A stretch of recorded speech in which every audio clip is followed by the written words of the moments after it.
ہندوستان پہ دو عورتوں نے راج کیا ہے، ایک رضیہ سلطانہ، اس کا وہ تو ناکام ہو گئی، وہ قتل ہو گئی، اور ایک نور جہاں۔ نور جہاں نے ٹھیک راج کیا اپنے خامد کی زندگی میں، جہانگیر کی زندگی میں۔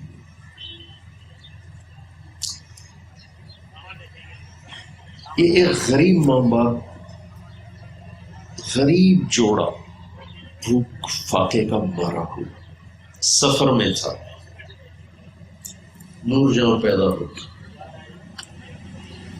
تو ماں باپ دونوں نے کہا اپنا بوجھ نہیں اٹھایا جاتا، اس کا بوجھ کہاں سے اٹھائیں گے، یہیں چھوڑ دو، مقدر میں ہے تو بچ جائے گی ورنہ مر جائے گی۔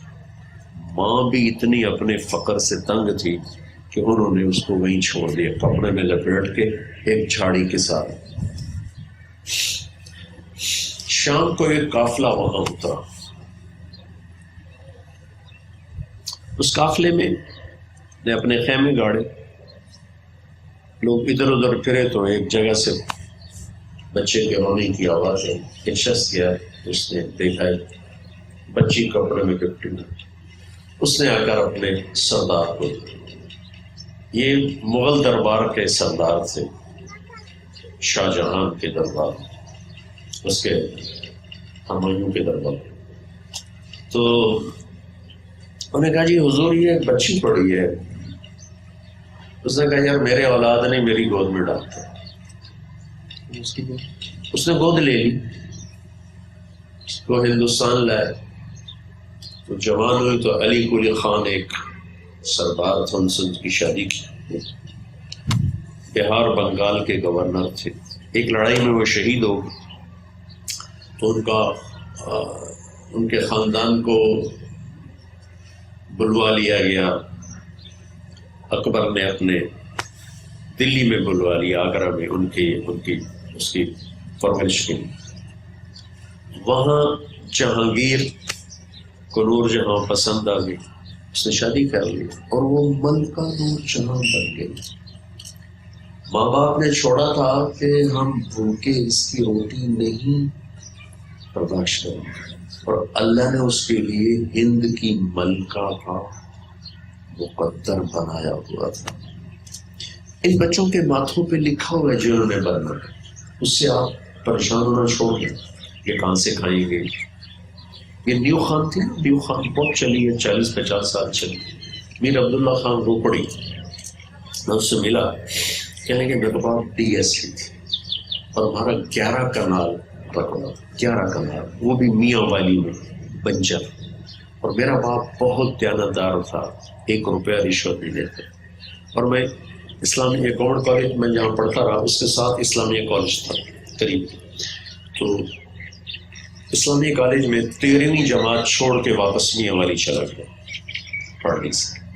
کا میرا باپ بیٹھ کے روتا تھا فزیکلی کہ تو روٹی کہاں سے کھاتی، میری تو پینشن ہے، روٹی پک جاتی ہے، میں مر گیا تو روٹی کتوں کھاؤں گی۔ وہ اربوں پتی آدمی بن، نیو خان نے 40 سال پنجاب کی سڑکوں پہ راج کیا۔ لہذا اس سے ہم پریشان نہ ہوں، روٹی کہاں سے کھائیں گے، ان کا بنے گا کیا، یہ ہمارا نہیں کام، یہ اوپر والے کا کام۔ ایک مچھیرا تھا، اس کا نام تھا ابو شجاع، دریا کے کنارے مچھلیاں پکڑ رہا تھا، اس کے 3 بیٹے کے ساتھ، ایک کاہن گزرا، نجومی یہ کہہ لے آج کی زبان، کہنے لگے یار میری گل تو سن، میں خواب دیکھیا، کی دیکھیے، کہ میں نے پیشاب کیا، اس میں سے آگ کے 3 شعلے اوپر چلے، اوپر جا کر چھوٹے چھوٹے شعلوں میں تبدیل ہو گئے۔ وہ کہنے لگا اے کون ہے، کہ میرے پتر نے کہ اتنا ہی بادشاہ بنوں گا۔ تو اس نے جوتا نکالا، اس کی پٹائی شروع کر اور اپنے بیٹوں سے بھی کہا مارو ضرور پٹھن، ساڑی غربت کا مذاق اڑائی جاتا ہے۔ چاروں نے چنگی طرح دھو کے کٹیا، تو پھر ان کا ابا کہنے لگا یار انہوں بڑا مار ہے، ایک مچھی دے چھڑو، ایک مچھی دے چھڑو، ایک مچھی دے چھڑو۔ اور میں نے پٹی تو جانتے ہو تو ویکھ لوے جو ہونا ہو جڑا میں دسیا 20 سال بعد یہ تینوں بادشاہ اسلامی سلطنت کے بنو عباس کی سلطنت پر حکمرانی کی 334 ہجری سے لے کر 446 ہجری تک کوئی 110 سال کے قریب 112 سال اس مشیرے کی اولاد نے حکومت کی. معز الدولہ، عماد الدولہ، رکن الدولہ، یہ 3 انہوں نے اپنے ٹائٹل نام بنائے.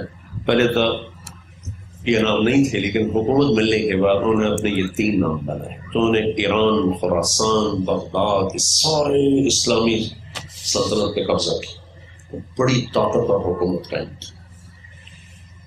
ہاں ہماری پریشانی یہ ہے کہ اللہ ان کو بس نیک بنا دے، نیک بنا دے. اگر یہ نیک ہوں گے تو اللہ ان کا والی ہوگا، اگر یہ نافرمان ہوں گے تو ان کی ہر نافرمانی ہمارے لیے وبالی شاندار. عمر بن عبدالعزیز کا انتقال ہونے لگا، اسلامی خلیفہ ہے بنو امیہ، تو بڑی دیانتداری سے حکومت کی. تو ان کے 12 بچے تھے، تو ان کے صالح ہیں مسلمہ بن عبد الملک. وہ کہنے لگے بھائی جان آپ تو جا رہے ہیں، بچوں کے لیے کیا چھوڑا ہے؟ جو بچوں کے لیے چھوڑا تھا ان کو 2 روپے بنتے تھے. تو وہ فرمانے لگے میرے بھائی حرام میں نے کھلایا نہیں اور حلال میرے پاس تھا. حرام کھلایا نہیں، حلال تھا نہیں. اگر یہ نیک ہوئے تو اللہ ان کی حفاظت کرے، اور اگر یہ برے بن گئے تو پھر یہ جاننے میں ان کا کام چلے. پھر اپنے بچوں کو بلایا اور فرمایا کہ بچوں میرے سامنے 2 راستے تھے. ایک یہ تھا کہ میں تمہارے لیے پیسہ جمع کرتا جہاں سے بھی کرتا اور خود جہنم میں چلا جاتا. دوسرا یہ تھا کہ میں تمہیں تقویٰ سکھاتا اور خود میں جنت میں جاتا. تو میں نے دوسرا راستہ اختیار کیا ہے، میں نے تمہیں اللہ سے لینا سکھا دیا، وہ تمہیں ضائع نہیں کرے گا، جب ضرورت اس سے مانگ لے. تو انتخاب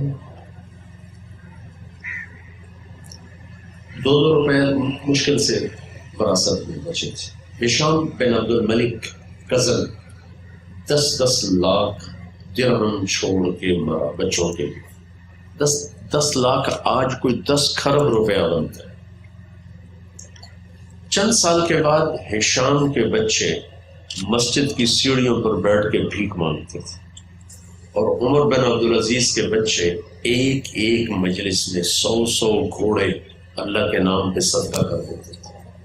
100 گھوڑے کا مطلب 100 پراٹھوں دے دیتے.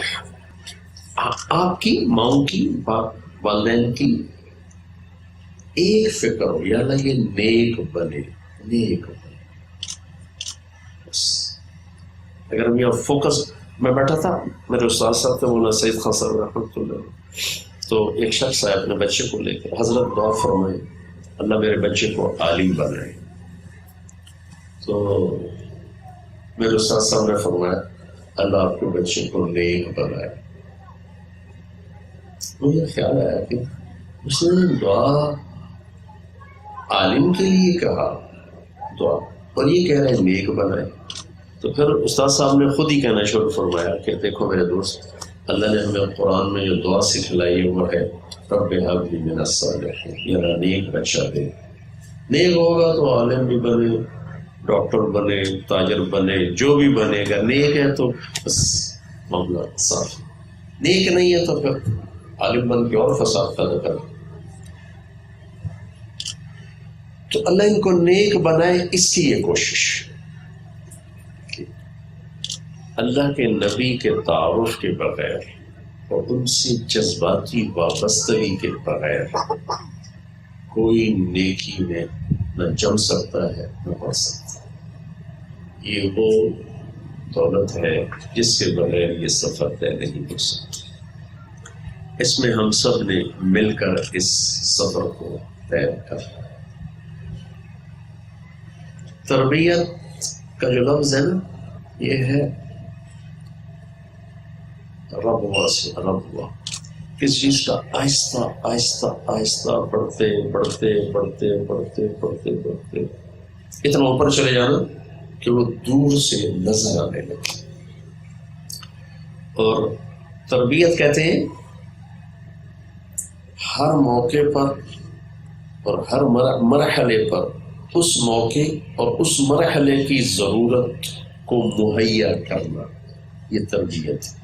ہمارے یہاں تربیت ہے ڈنڈے مارو، ڈانٹ ڈپٹ کرو، پکڑ کے بٹھا دو، کمرے میں بند کر دو، یہ تربیت. تو اس میں بھی اپنے نبی کی سیرت آپ پڑھیں کہ آپ نے بچوں کے ساتھ کیا سلوک کیا. 10 سال حضرت انس آپ کی خدمت میں رہے، 10 سال، اور 10 سال میں ایک نصیحت فرمائی. 10 سال میں ایک نصیحت، کتنی عجیب بات. 10 سال میں محبت دی، پیار دیا، اپنی صحبت دی، ٹائم دیا، تو وہ رضی اللہ عنہ پر. اور حسن حسین 7 سال کے حسن تھے، 6 سال کے حسین تھے جب آپ کا انتقال ہوا. 7 سال کا بچہ باشعور ہو گیا. آپ نے دونوں بچوں کو زندگی میں ایک نصیحت نہیں فرمائی، صرف ٹائم دیا، پیار دیا، ٹائم دیا.